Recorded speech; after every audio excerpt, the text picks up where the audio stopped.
Another piece of black trash from the ghetto wasting my courtroom. Judge Harold Whitmore glared at the 19-year-old black girl standing alone below. No lawyer, no family, no one. Couldn't afford a real lawyer? Your kind never can? Too busy cashing welfare checks and popping out babies. He leaned forward, sneering. No father, right? Don't even know who he is. Mother on food stamps. Section 8. Teaching you stealing is easier than working. He waved like swatting a cockroach. You people disgust me. Born criminals. White attorneys smirked. Black families sat frozen. But the girl wasn't crying. Her dark eyes were scanning, calculating. Have you ever been destroyed before speaking a single word? Here's what Whitmore didn't know. This black teenager wasn't who she appeared to be. She was sent here for him. Every word captured. His 32-year career about to end. Destroyed by the girl he called trash. Jefferson County Courthouse stood like a monument to a different era. Built in 1892, its marble columns and faded grandeur whispered stories of a time when justice wore a very specific face. White, wealthy, and male. A Confederate memorial still stood in the parking lot. City Council had voted 3 times to remove it. 3 times, heritage preservation groups had blocked them. The statue remained, a silent greeting to every black family walking through those courthouse doors. Inside, the building's decay matched its soul. Cracked marble floors echoed with footsteps of the desperate. Portraits of white judges lined every hallway, 130 years of faces that looked remarkably similar, as if justice itself had been copy-pasted across generations. The metal detectors at the entrance told their own story. Black visitors were stopped twice as often, searched more thoroughly, questioned more aggressively. A mother with 3 children waited 20 minutes while security examined her diaper bag. A white businessman in a suit walked through with barely a glance. This was Jefferson County. This was how things worked. Every day, over 200 cases moved through this building. Assembly line justice. Exposed. Exposed. Exposed. 4 minutes per defendant. Next case. 4 minutes. Next. The system didn't have time for nuance, didn't have patience for context. It processed bodies, predominantly black and brown bodies, with mechanical efficiency. Exposed, exposed, exposed.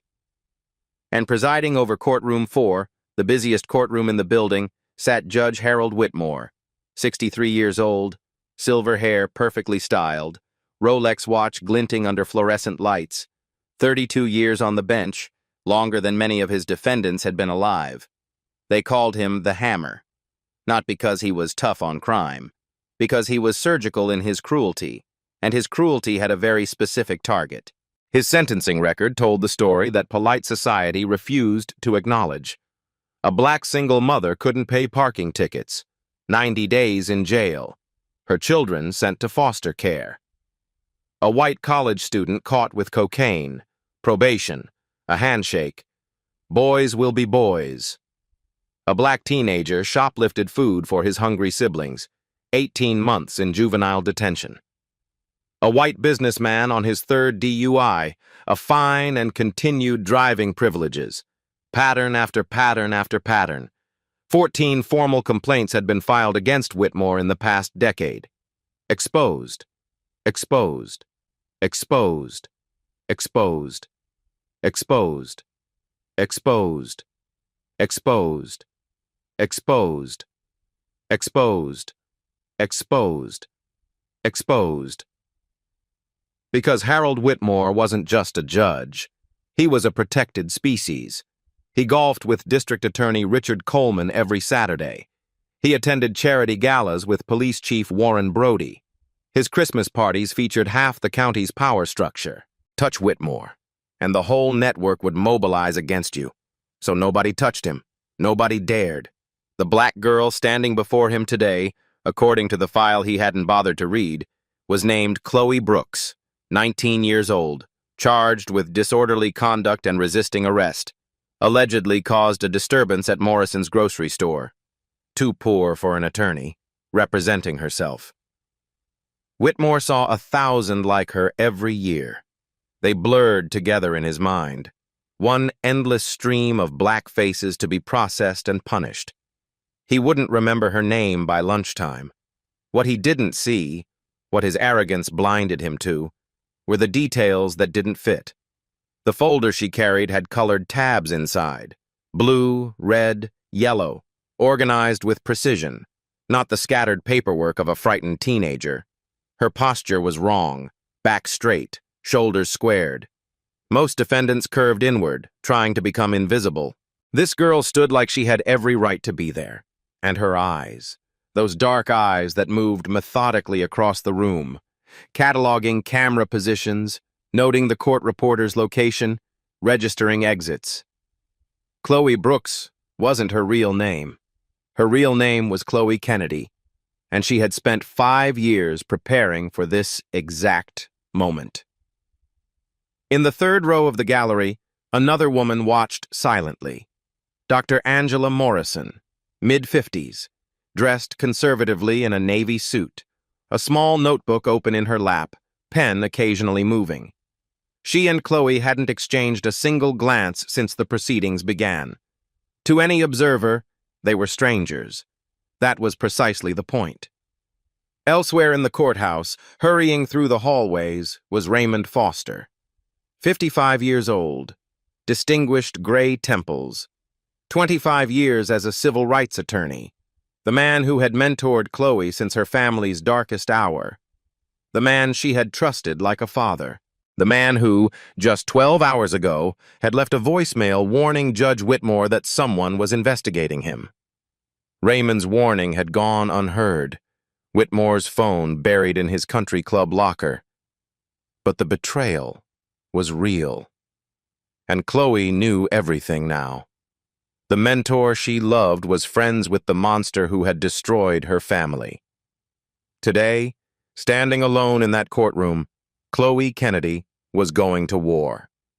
Against the system, against her own mentor, against 32 years of protected cruelty. She had never felt more alone. She had never been more ready. Before we return to that courtroom, you need to understand the weight Chloe Kennedy carried on her shoulders. You need to meet the ghosts. Deshaun Williams was 17 years old when his future was murdered. Not his body. His heart kept beating. But everything that made life worth living died in Judge Whitmore's courtroom. Honor student, basketball star, full scholarship to Duke University waiting in his mailbox. The first person in 4 generations of his family who would attend college. His mother had worked 3 jobs to keep him focused on school instead of streets. His grandmother had prayed every night for 18 years for exactly this moment. Then one evening, walking home from practice, police lights flashed behind him. He matched the description of a robbery suspect. Black, male, tall, between 15 and 30 years old. In other words, he existed while black in America. Deshaun had never stolen anything in his life. He had receipts for every item in his gym bag. 6 teammates could verify exactly where he'd been for the previous 3 hours. None of it mattered to Judge Harold Whitmore. Bail denied. Flight risk, Whitmore called him. This kid who had never left his hometown, who had a scholarship waiting, who had every reason to stay exactly where he was. For 48 days, Deshaun sat in an adult holding facility while the real robber was caught 3 states away. 48 days of violence and fear and desperation. Charges dropped. Case dismissed. Justice served. That's what the official paperwork said. But Duke's enrollment deadline had passed. The scholarship was given to someone else. His spot on the team was filled. 4 years of perfect grades. Thousands of hours of 6 a.m. practices. His mother's 3 jobs. His grandmother's prayers. Gone. All of it. Today, Deshaun Williams works in a warehouse. Loading boxes. Minimum wage. No benefits. His eyes don't light up when someone mentions basketball. They don't light up about anything anymore. His mother still keeps that scholarship letter framed on her wall. She dusts it every week. A tombstone for a future that Harold Whitmore killed with 2 words: bail denied. Then there was Patricia Evans, 45 years old, church secretary for 2 decades. Grandmother of 3 beautiful children she was raising after their mother's overdose. The kind of woman who brought casseroles to sick neighbors and organized clothing drives for homeless shelters. 1 broken taillight. That's all it took to destroy her life. When the officer pulled her over, Patricia made a fatal mistake. She asked a question. "Officer, may I ask why I'm being stopped?" Voice respectful, tone confused, hands visible on the steering wheel, exactly like she'd taught her grandsons to do. The officer called it aggressive questioning, then verbal resistance. Then, when Patricia repeated her question, obstruction of justice. They dragged her from the car, her grandchildren screaming in the back seat, handcuffs so tight they left bruises for weeks. Judge Whitmore sentenced her to 30 days. "Your people need to learn respect for authority," he said from his elevated bench. On the record, in front of dozens of witnesses, and not a single person did anything. Patricia lost her church job, couldn't explain a 30-day absence, lost her apartment, couldn't pay rent from a jail cell, lost custody of her grandchildren. The system doesn't ask why you were incarcerated, only that you were. The children went to foster care, separated. 3 different homes. The youngest still cries for Grammy every night. He's 5 years old. He doesn't understand why she abandoned him. She didn't abandon him. The system stole him. Harold Whitmore stole him. Patricia comes to this courthouse every week now, sits in the gallery, watches case after case, waiting. For what? She's not entirely sure. Maybe she needs to witness. Maybe she's hoping someone will finally stop it. Maybe she's waiting for today. And then there was Terrence Kennedy, 24 years old, first-generation college student, full scholarship for pre-law. He wanted to be an attorney, to defend people who couldn't defend themselves, to fight for justice in a system designed to deny it. The universe has a cruel sense of irony. A white classmate accused Terrence of assault. Her story was inconsistent. His alibi was airtight. 3 witnesses placed him in the campus library during the supposed attack. Security footage confirmed it. DNA evidence didn't match. Facts, evidence, truth. None of it mattered to Harold Whitmore. He refused to hear the alibi witnesses. "I've heard enough," he said, after listening to the accuser cry on the stand. Beautiful white tears falling from blue eyes, far more compelling than black evidence. 8 years. Whitmore sentenced Terrence Kennedy to 8 years in state prison for a crime that never happened. 3 years later, the accuser recanted. She had lied. Revenge for a rejected romantic advance. New attorneys found the suppressed evidence. DNA conclusively proved Terrence's innocence. He walked out of prison a free man. Free. What a hollow word. The Terrence Kennedy who entered prison, bright, hopeful, determined to change the world, didn't survive. The man who emerged was a shell, hollowed out by violence, broken by 3 years of being caged for nothing. PTSD. Severe depression. Episodes where he didn't recognize his own family. Today, Terrence lives in a psychiatric facility. Good days and bad days, but more bad than good. Some mornings he remembers his sister's name. Some mornings he doesn't. That sister is Chloe Kennedy. She was 14 years old when she watched them take Terrence away. Sat in that courtroom, this same courtroom, and watched the judge destroy her brother with absolute indifference. She didn't know Whitmore's name then. The records were sealed. The system protected its own, even from grieving families. But Chloe remembered everything else. His face, his voice, his contempt. She promised herself she would find him someday. 5 years. That's how long it took. 5 years of law textbooks and court records and obsessive research. 5 years of connecting patterns across hundreds of cases. 5 years of preparing for one single day. When the Bar Association's Judicial Conduct Committee approached her, she didn't hesitate. "We need someone he'll underestimate completely," they explained. "Someone invisible to him. A 19-year-old black girl with no law degree and everything to lose. Who better?" The night before her operation, Chloe went to Raymond Foster's house. The attorney who had helped with Terrence's appeal, the mentor who had guided her through grief and into purpose. She was going to tell him everything. Thank him. Ask for his blessing. Instead, she stood outside his window and heard him leave a voicemail. "Harold, this is Raymond. I'm hearing chatter about an investigation. Someone's coming for you. Be careful." Harold. First name, like a friend. Chloe's world collapsed silently in that moment. The man who had held her while she cried about Terrence was friends with Terrence's destroyer. But Raymond's warning never reached Whitmore. Country Club. Bourbon. Voicemail deleted unheard. Whitmore didn't know anyone was coming, and now neither did Raymond. Not until he walked into this courtroom and saw exactly who the investigator was. The mentor had failed to protect the monster. Now the monster would fall, and the mentor would have to choose a side. 5:30 in the morning.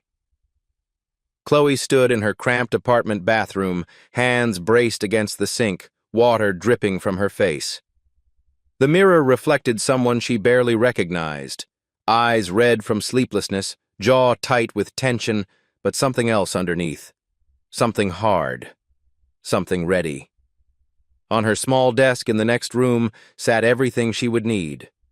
A folder with colored tabs, blue for documented case patterns, red for recorded phrases from victim testimonies, yellow for timeline evidence, and one black tab at the very back. Information about Kevin Whitmore, the son, the secret, the weapon she hadn't shared with anyone. Her outfit was already laid out. Thrift store blouse with a small stain on the collar, plain jeans, slightly faded, scuffed flats, no jewelry, no makeup, nothing that would suggest she was anything other than what Whitmore expected to see. Another poor black girl from the wrong side of town. The goal was invisibility. The goal was to be so unremarkable that he wouldn't look twice. At 6:15, she opened her desk drawer and removed a small device. State-of-the-art recording technology, no bigger than a thumb drive, provided by the Bar Association. Legal in this state. One-party consent meant she only needed her own permission to record any conversation she was part of. She lifted her shirt and taped the device flat against her chest, just below her collarbone. Pressed the activation button. A tiny red light blinked once, then went dark. Recording. Her hand lingered over her heart. "For Terrence," she whispered. "For all of them." By 7:45, Chloe was parked 2 blocks from the courthouse, engine off, hands steady on the wheel. Her phone buzzed. Dr. Morrison. "Final check, how are you feeling?" Chloe considered the question. How was she feeling? Terrified. Determined. Sick with anticipation. Ready. "I'm good." "Whitmore has no idea?" Raymond's warning never reached him. He deleted the voicemail without listening. "Then he'll behave exactly as he always does." "That's what I'm counting on." Remember the protocol. Gather evidence. Document everything. Stay calm no matter what he says to you. And Chloe, he will say terrible things. He will try to break you. That's what he does. I know.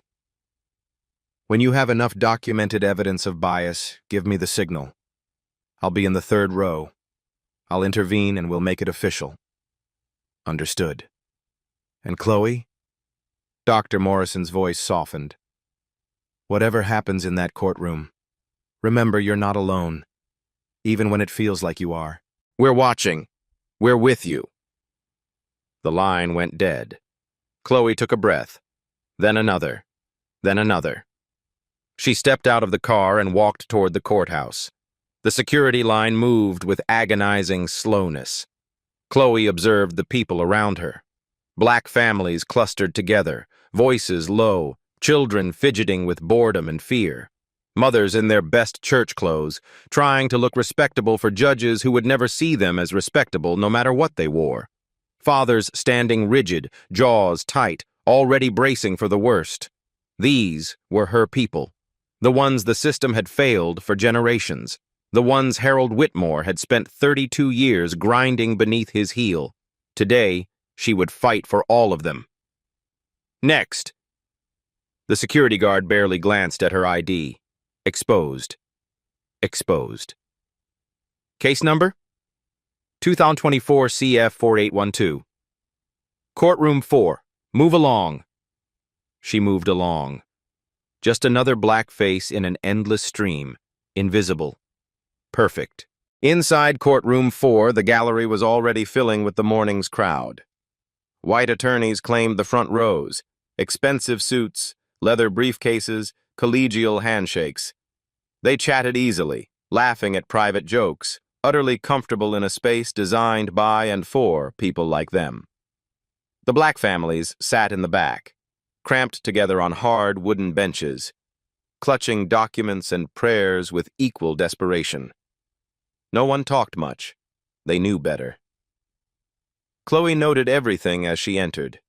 Court reporter in the right corner, fingers poised over the stenotype machine. Security camera in the left corner, red light blinking steadily.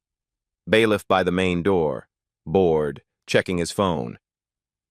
Dr. Morrison sat in the third row exactly as promised, a book open in her lap. She didn't look at Chloe, didn't acknowledge her existence. Professional. Raymond Foster was nowhere to be seen. Not yet.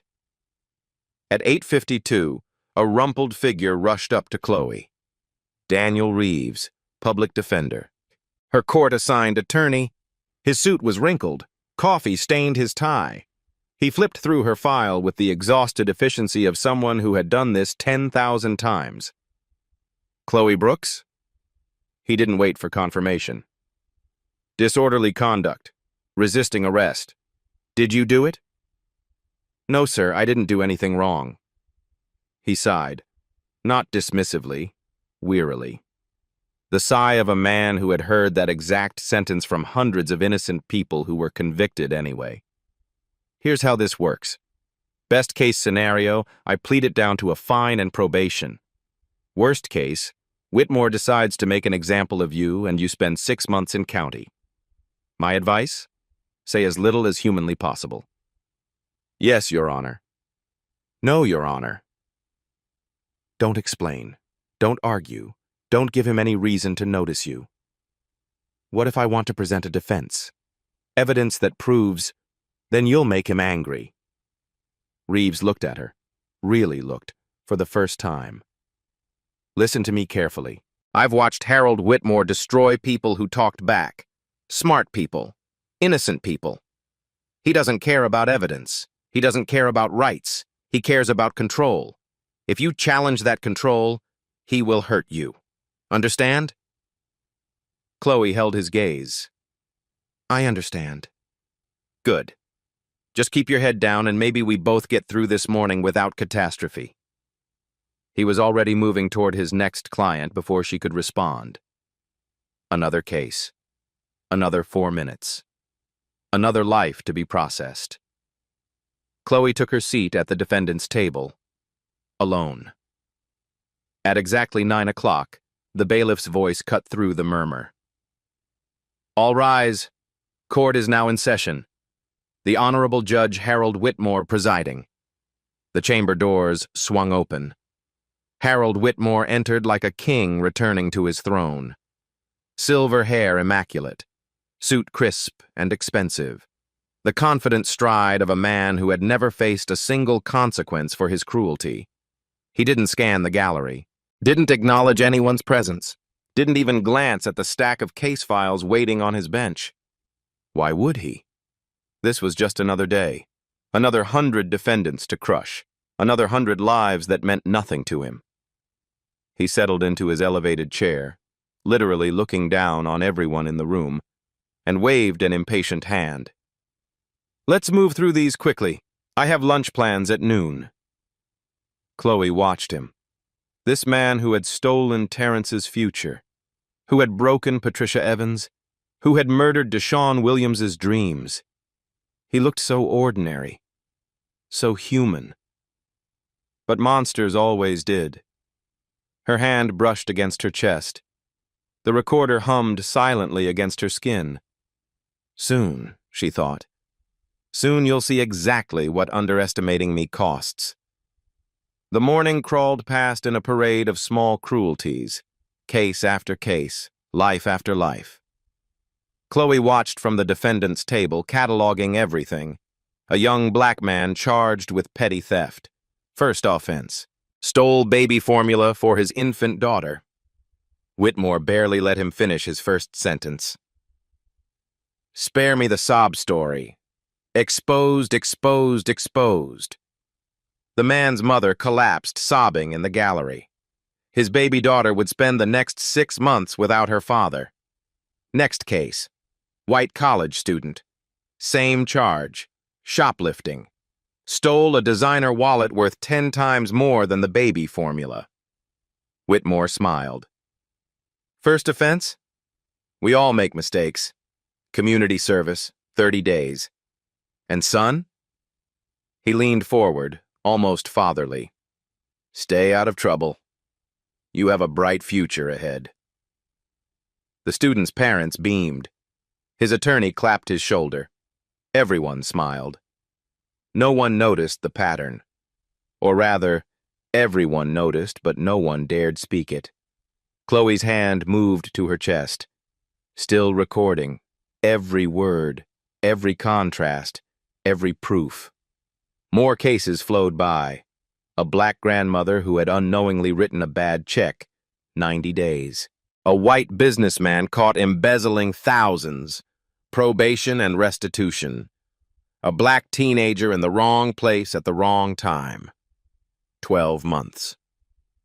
A white teenager with actual drugs in his pocket. Case dismissed with a warning.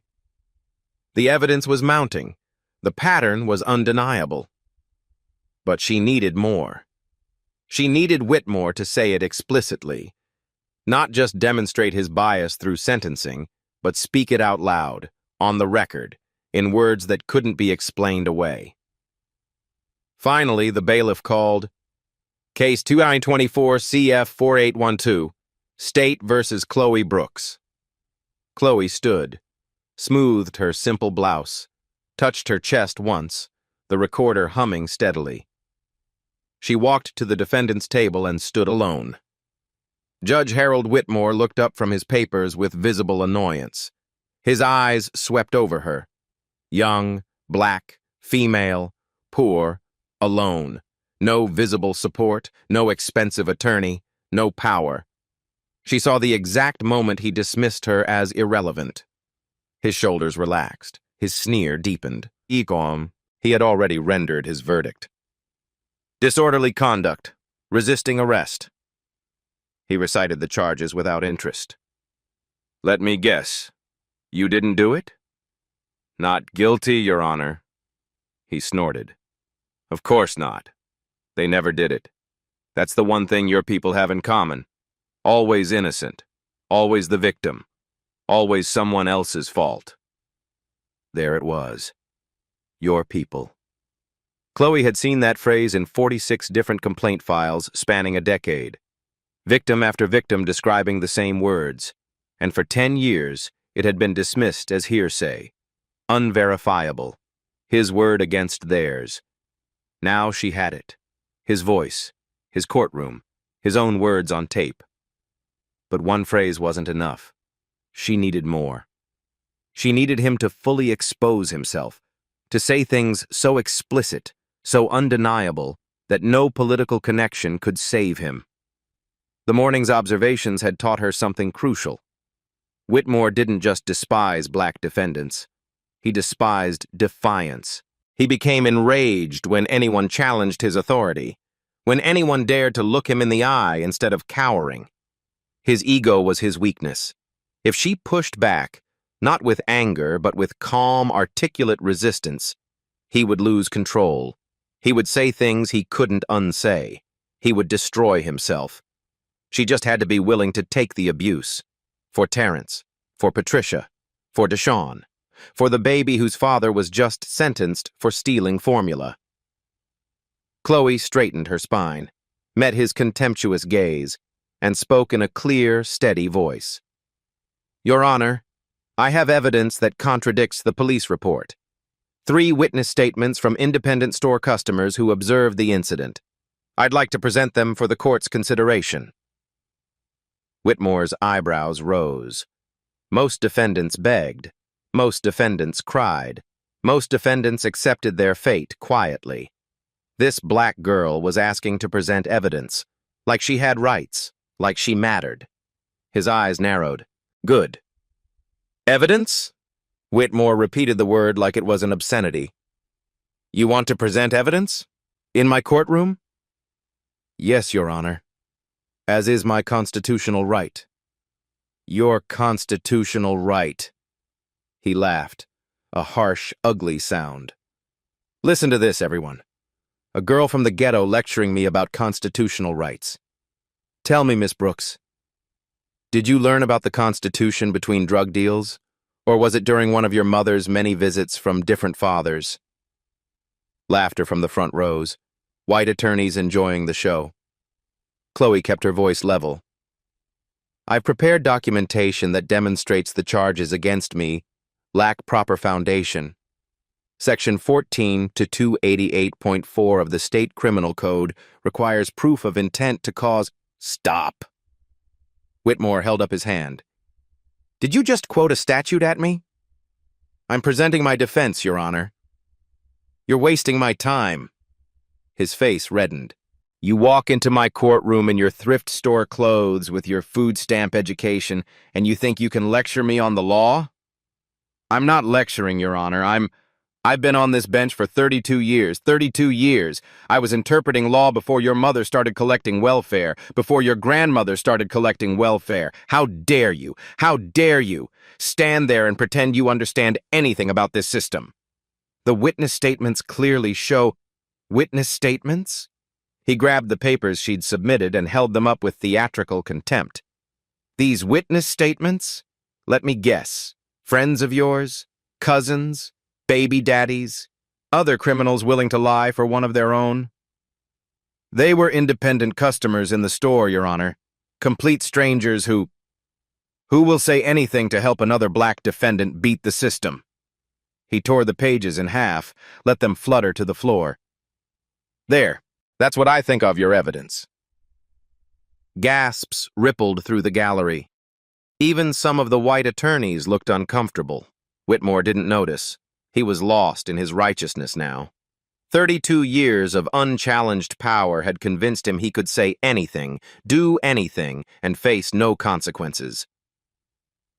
You people, he continued, leaning forward, finger pointed at Chloe like a weapon. You come in here with your attitudes and your excuses. You waste taxpayer money. You drain resources from hard-working Americans. You breed like rats and expect the rest of us to clean up your mess. Chloe's heart pounded. The recorder captured every word. I've processed thousands of your kind, he spat. Thousands. And you're all identical. No fathers, no discipline, no values. Just generation after generation of criminals raising criminals. A disease that keeps spreading no matter how many we lock up. Movement in Chloe's peripheral vision. The courtroom doors opening. A figure slipped in quietly, taking a seat in the back row. Raymond Foster. Their eyes met across the room. His face went chalk white with recognition. He knows, Chloe realized. He sees me. He understands exactly who I am and what I'm doing here. Raymond sat frozen, staring at her. his mentor, his mentee. In this moment, on opposite sides of everything, would he say something? Stand up and warn his friend? Expose her? Seconds stretched like hours. Raymond's mouth opened, then closed. His hands gripped his knees until the knuckles turned white. She could see the war raging behind his eyes. Loyalty versus conscience, friendship versus justice, the easy wrong versus the difficult right. He stayed silent. Chloe turned back to the judge. Whatever Raymond chose to do, she had work to finish. "Your Honor," she said calmly, "I'm simply trying to exercise my legal right to—" "Your legal right?" Whitmore laughed bitterly. "You want to talk about rights? Your people have been abusing rights for decades. Every handout, every special program, every time the system bends over backward to give you advantages you don't deserve. And what do we get in return? Crime, violence, decay, neighborhoods destroyed, schools ruined, a whole race of people who refuse to take responsibility for anything. That's not... It's exactly what it is." His fist hit the bench. "I'm sick of it. Sick of watching you people destroy this country while demanding we feel sorry for you. Sick of your sob stories and your excuses and your endless, pathetic victimhood." He swept his hand toward the gallery, toward the black families sitting in terrified silence. "You want to know why the prisons are full of your kind? Because you fill them. You. Through your choices, through your culture, through your refusal to be civilized." Chloe let him talk. Every word was another nail in his coffin. Every phrase was more evidence for the permanent record. "Do you have anything else to say, Miss Brooks?" he finally demanded. "Any more statutes you want to quote? Any more evidence you want me to ignore?" Chloe opened her mouth to continue, but Whitmore cut her off with a wave. "Never mind. I've heard enough. 15-minute recess." He stood abruptly.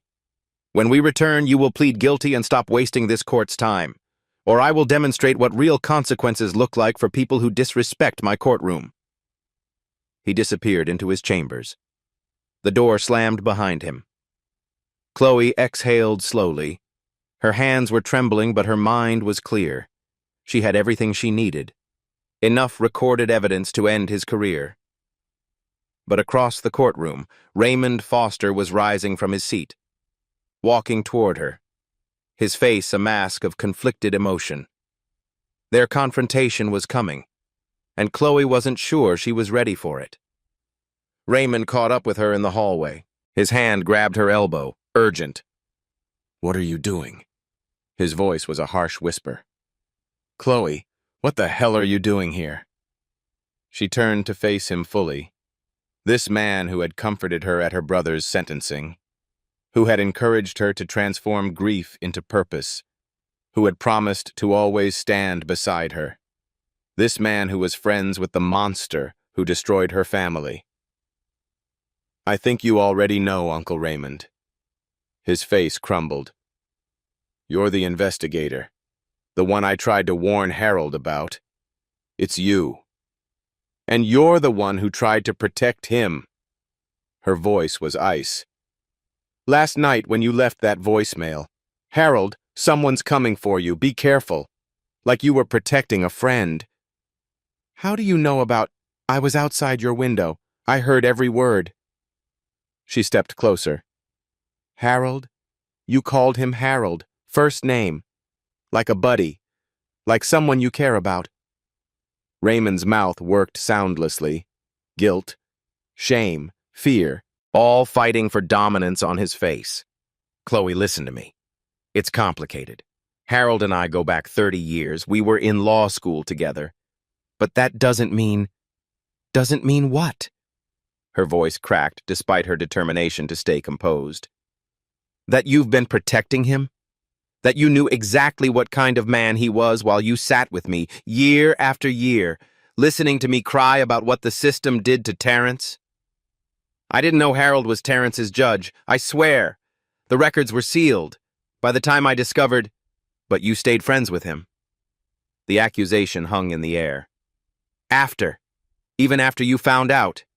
Even after everything you learned about his patterns. You kept golfing with him, kept covering for him, kept being his friend. Raymond's silence was its own confession. For 5 years, Chloe continued, voice trembling now, I cried on your shoulder about what happened to my brother. 5 years. And you never once told me you knew the man responsible. You protected him instead of us. I didn't protect him. I didn't know how to tell you. I thought maybe I could change him. From the inside. Make him understand. How's that working out? He had no answer. Chloe studied this man she had once loved like a father. Saw him clearly for the first time. The cowardice behind the charm. The complicity behind the kindness. You have a choice right now, Raymond. Go back in there and warn your friend. Save him. Expose me. Or stay silent and let me finish what I came here to do. If you bring him down, you don't understand. It won't be just him. The entire network will come after you. The DA. The police chief. Everyone he's protected for 30 years. They'll destroy you. Let them try. You're 19 years old, Chloe. You have no idea what these people are capable of. I know exactly what they're capable of. Her eyes blazed. I watched them steal 8 years of my brother's life. I visit him every month in a psychiatric ward because of what they did to his mind. The question isn't what they're capable of, Raymond. The question is, what are you going to do? Help them destroy me too? Raymond's face crumbled. For a long moment, he just stood there, broken, lost. I didn't know, he finally whispered. About Terrence, about Harold being his judge. I would never have stayed friends if I'd known. But you knew what Whitmore was. You heard the stories, the complaints, you saw the patterns, and you looked away because friendship was easier than justice. He couldn't deny it, wouldn't even try. Choose, Chloe said simply. Right now. Your golf buddy or your conscience. Raymond looked toward the courtroom door, then back at Chloe. His eyes were wet. I never should have made that call. I knew something was wrong, felt it in my gut. But 30 years of friendship. He trailed off. That's not an excuse. Nothing excuses it. He straightened his shoulders. I won't warn him. Finish what you started. Chloe nodded. It wasn't forgiveness. Maybe it would never be forgiveness. But it was enough for now. She headed toward the restroom. She needed a moment alone. Inside, her phone buzzed. From Memorial Psychiatric Hospital. Urgent. Mr. Terrence Kennedy had episode last night. Condition unstable. Please call immediately. Her hands began to shake. Terrence. While she was here fighting, he was suffering. Alone. Afraid. She could walk away right now. Go to him. But if she left, Whitmore would keep destroying families. Keep breaking brothers. Keep creating more Terrences. She made her choice. Tell him I'm coming, she whispered to no one. Right after I finish this. Whitmore returned from recess looking refreshed, coffee in hand, smug satisfaction on his face. He had no doubt this black girl would do what they all did. Crumble, plead guilty, disappear. He settled into his throne and gestured dismissively at Chloe. Well, ready to stop wasting everyone's time? Chloe stood. Her hand brushed her chest, still recording. Actually, Your Honor, I have a confession to make. His eyebrows rose with theatrical interest. A confession? Finally. Some sense from your kind. Not a confession of guilt. Her voice rang clear through the courtroom. A confession of identity. What are you talking about? My name isn't Chloe Brooks. The courtroom went still. My name is Chloe Kennedy. Whitmore frowned. The name meant nothing to him. She was just another black face among thousands. 5 years ago, she continued, you sentenced a man named Terrence Kennedy to 8 years in prison. You refused to hear his alibi witnesses, refused to examine evidence. You looked at a young black man and decided he was guilty before the trial began. Whitmore's frown deepened. Trying to remember. Failing. Terrence Kennedy was exonerated 3 years later. DNA evidence. The accuser recanted. He was completely innocent. Just like he told you. Just like the witnesses you refused to hear would have told you. I don't recall He's my brother. Silence. Absolute, crushing silence. He's in a psychiatric facility now. Because of what you did. 3 years in prison broke him. Destroyed his mind. Stole everything he was and everything he could have become. Whitmore's coffee cup trembled slightly. So this is revenge? He tried for dismissive but landed somewhere closer to nervous. You came here to shout accusations? This is a court of law, not a platform for personal grievances. Chloe reached into her jacket. Bailiff, Whitmore started. She withdrew a badge, held it up so the entire courtroom could see. I'm a field inspector for the State Bar Association's Judicial Conduct Committee. Authorization Code JCC 2024-0812. Whitmore's face drained of color. Everything you've said today, every racist comment, every slur, every violation of judicial ethics has been recorded. She pulled out the device, pressed play. His own voice filled the courtroom. Another piece of black trash from the ghetto. Your kind never can afford lawyers. Too busy cashing welfare checks. You people disgust me. Born criminals. A disease that keeps spreading. Each phrase echoed off the walls. Gasps erupted from the gallery. White attorneys stared at their shoes. This is entrapment! Whitmore stood, face purple. This is illegal!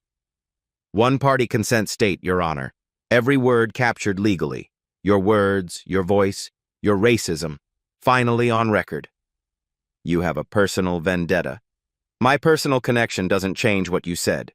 46 complaints in 10 years. Exposed, exposed, exposed, exposed, exposed. Pattern exposed. Chloe reached into her folder, the black tab. But I didn't just come for my brother. I came to understand why.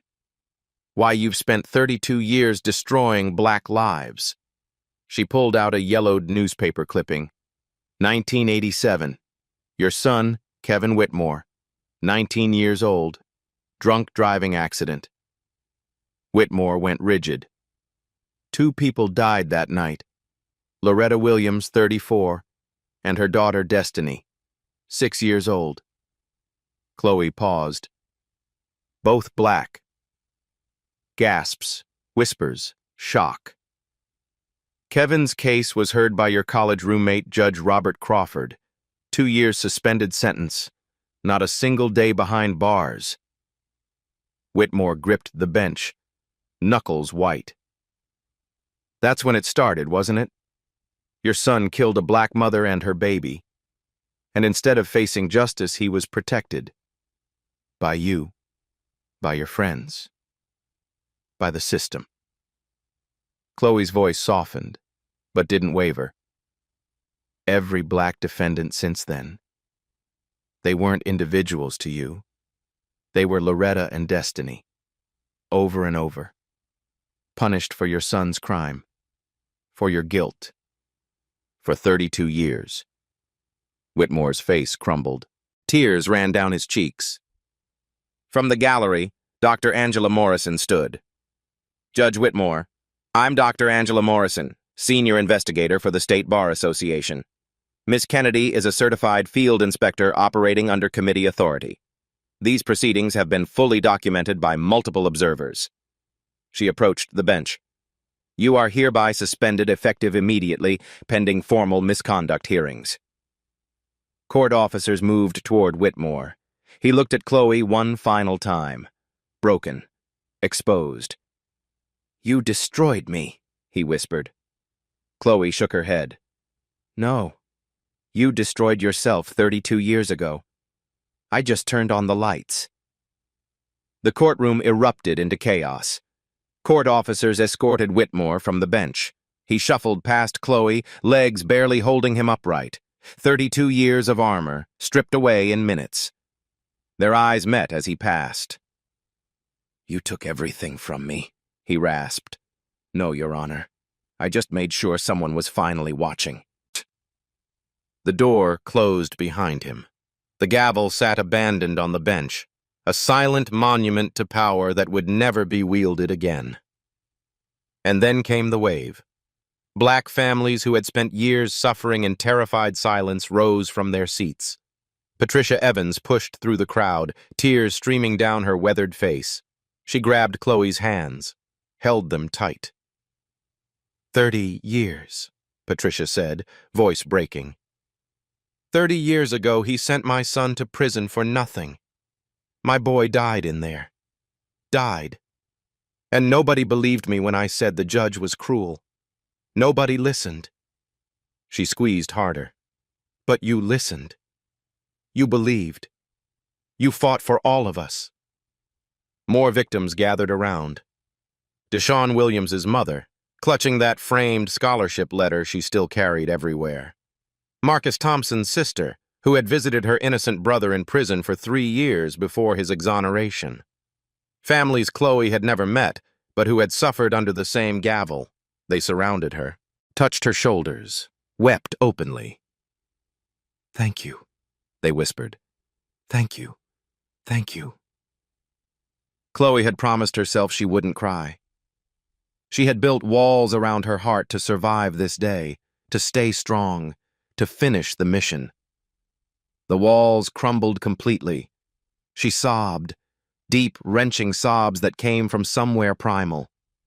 5 years of grief and rage and exhaustion pouring out in the arms of people who understood exactly what she carried. She hadn't just done this for Terrence. She had done it for every person Whitmore had ever crushed. And now they were here, surrounding her, lifting her up. She wasn't alone. She had never been alone. A hand touched her elbow. Raymond Foster. She stiffened. The grief retreated. "I know I'm the last person you want to see right now," Raymond said quietly. "I know I don't deserve forgiveness. Maybe I never will." "You're right. You don't." He nodded, accepting the judgment. "But I need you to understand. When I realized what I had done, what I had protected all these years, something broke inside me today. Watching you up there, watching you tear down everything Harold built. I understood for the first time how blind I had been. Blindness is a choice. It was. And it was the wrong choice. I see that now." He paused. "I can't undo the past. But I kept silent today when I could have stopped you. I let you finish. Maybe that doesn't mean anything." "It means something," Chloe said. "It means there's still a person in there who knows right from wrong, even if he forgot for a while." Raymond's eyes glistened. He nodded once and stepped back, disappearing into the crowd. Dr. Morrison approached, squeezing Chloe's shoulder. "You did it. Better than we ever imagined." "What happens now?" "Formal hearings, criminal investigation. At least 34 of his cases will be reopened. This is just the beginning." Chloe's phone buzzed. Memorial Psychiatric Hospital. Her heart stopped. "Excuse me." She stepped away from the crowd, pressed the phone to her ear with trembling hands. "Miss Kennedy? It's about your brother.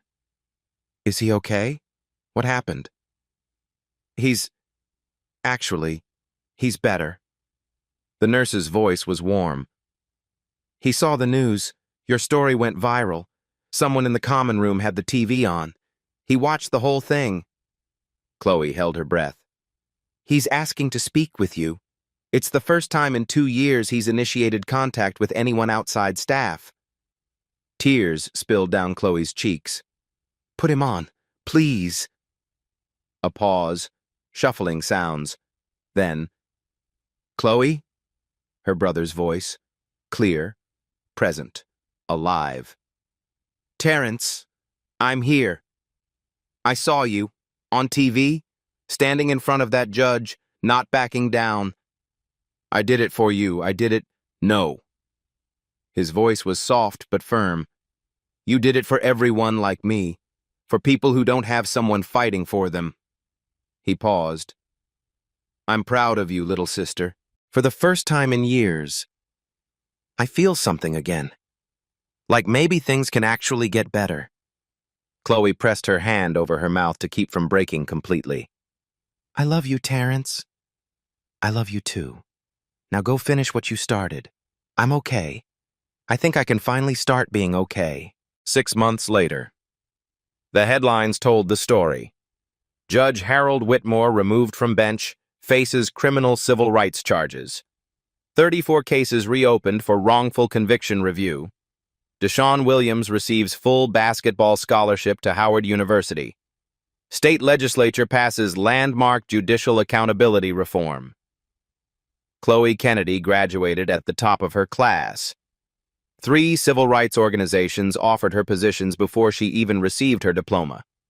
She chose the one focused on judicial accountability because Harold Whitmore wasn't unique. There were others like him, hidden behind benches across the country. She would find them all. Terrence was released from the psychiatric facility. Outpatient therapy now. Good days and bad days, but far more good than before. When he watched his sister on the news, and there was always news, he smiled. A real smile. The kind that used to come easily, before the system tried to destroy him. One afternoon they sat together in the garden outside his residence, sunlight warm on their faces. "Starting that new case next week?" Terrence asked. "Alabama. Another judge with a pattern." "Another Whitmore?" "We'll see." He turned serious. "Don't let this become everything you are. Don't let the fight swallow you whole." Chloe took his hand. "It won't, because I have you to remind me what we're actually fighting for. Not revenge, healing." 6 months after that courtroom, Chloe Kennedy stood in a different courthouse. Different state. Professional suit. Bar association credentials. Another judge who believed no one was watching. He was wrong, too. Behind her in the gallery sat Terrence. Patricia Evans. Deshaun Williams' mother. The families who had once felt voiceless, now witnesses to change they helped create. Some battles you fight alone, but victory belongs to everyone who refused to give up. If this story moved you, if you've ever been dismissed because of who you are, underestimated because of how you look, judged before you could speak, remember Chloe Kennedy. She had no money, no connections, no power in any traditional sense. What she had was knowledge, courage, and an unshakable belief that the truth matters. Sometimes, that's enough to change everything. The people who underestimate you, they're giving you an advantage. They're not watching closely. And by the time they realize their mistake, it's already too late. The next Chloe Kennedy might be watching this video right now. It might even be you.